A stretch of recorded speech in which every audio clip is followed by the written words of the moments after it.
Assalamualaikum warahmatullahi wabarakatuh. Sebelumnya perkenalkan, nama saya Ariska Rakrasa Azmi dengan ID NIM 04.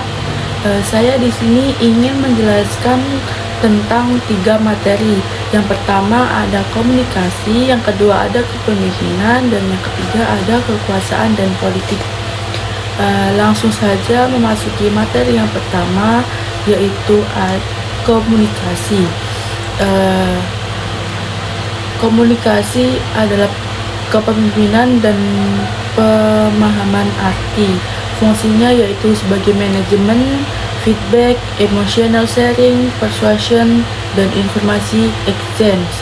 Selanjutnya ada proses komunikasi. Yang pertama ada the sender, yang kedua ada encoding, yang ketiga ada the message, dan yang keempat ada the channel, yang kelima ada decoding, yang keenam ada the receiver, yang ketujuh ada noise, yang ke-8 ada feedback.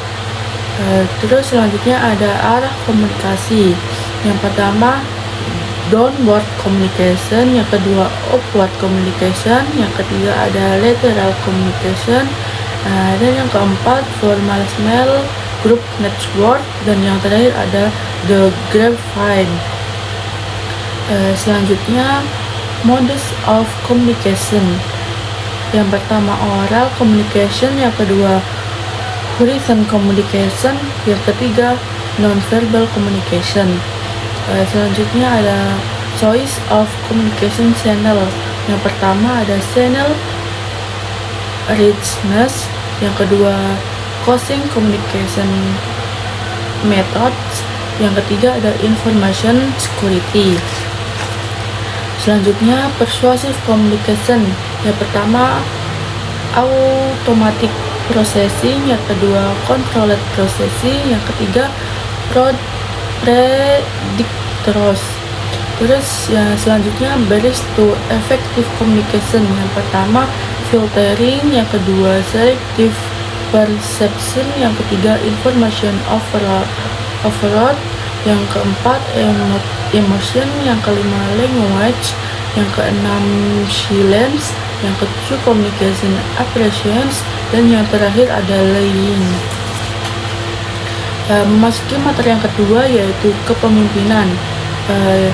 Ada early leadership theories, ada trait theories sama behavior theories. Yang behavior theories itu ada yang pertama University of Iowa Studies, yang kedua Ohio State Studies, yang ketiga University of Michigan Studies.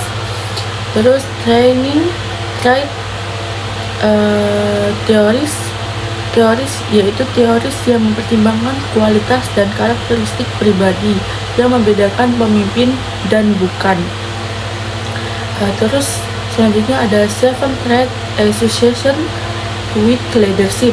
Yang pertama ada drive, yang kedua ada desire to lead, yang ketiga honesty and integrity, yang keempat self confidence, yang kelima intelligent, yang keenam job relevant, yang ketujuh ada extraversion.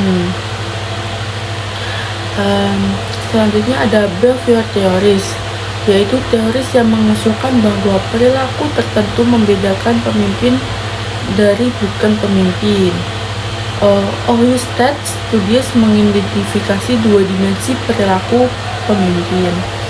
Selanjutnya ada contingency theories. Yang pertama the Fiedler model, yang kedua situational leadership theory, yang ketiga Pat Goals theory, yang keempat leader participation model. Selanjutnya ada contemporary theories of leadership. Yang pertama ada leader member exchange theory, yang ketiga charismatic leadership, dan yang ketiga ada transaksional dan transformational leadership. Selanjutnya ada responsible leadership, yaitu the theories leader in creating ethical organization. Yang pertama authentic leadership, yang kedua ethical leadership, Yang ketiga, servant leadership. Selanjutnya, positive leadership. Itu leadership can have a positive impact on that organization building. Ada trust dan mentoring. Selanjutnya ada challenge. Yang pertama, leadership as an attribution. Yang kedua, substitute of and democracy of leadership. Yang ketiga, online leadership. Yang keempat, selective leadership. Dan yang terakhir, training leadership.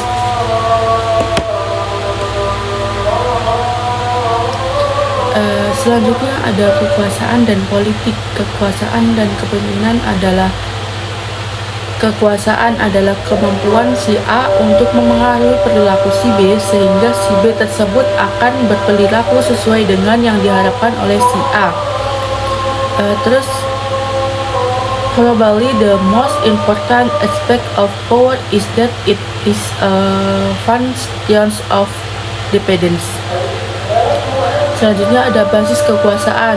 Ada kekuasaan formal dan personal. Yang formal itu ada kekuasaan paksaan, kekuasaan imbalan, kekuasaan hukum, dan kekuasaan informasi. Sedangkan kekuasaan personal itu ada kekuasaan pakar, kekuasaan rujukan, dan kekuasaan karismatik. Selanjutnya ketergantungan kunci kekuasaan. Semakin tinggi ketergantungan B pada A, maka akan semakin tinggi kekuasaan yang dimiliki oleh A pada B. Apakah yang menciptakan kebergantungan? Yang pertama ada importance, spasi, dan yang ketiga ada non-substitutability. Terus selanjutnya ada taktik kekuasaan, yaitu cara-cara yang ditempuh individu untuk menerjemahkan sumber kekuasaan menjadi tindakan yang spesifik. Ada legitimasi, rational persuasion, inspiration, appeals, consultants, exchange, personal applause, ingredients, persuasion, dan coalition. Selanjutnya ada politik organisasi. Politik adalah kekuasaan dalam tindakan. Perilaku politik atau political behavior terdiri dari aktivitas yang tidak bersyarat sebagai bagian dari peran formal seorang dalam organisasi, tetapi yang memengaruhi atau berupaya untuk memengaruhi distribusi keuntungan dan kerugian dalam organisasi. Selanjutnya contoh perilaku politik yang pertama, menahan informasi utama dari pengambil keputusan. Yang kedua, penyebaran desas-desus. Yang ketiga, mencari kesalahan. Yang keempat, pembocoran informasi rahasia kepada media massa. Yang kelima, melaksanakan aturan secara berlebihan. Dan yang keenam, menentang kebijakan organisasi. Sekian dari saya, kurang lebihnya mohon maaf. Wassalamualaikum warahmatullahi wabarakatuh.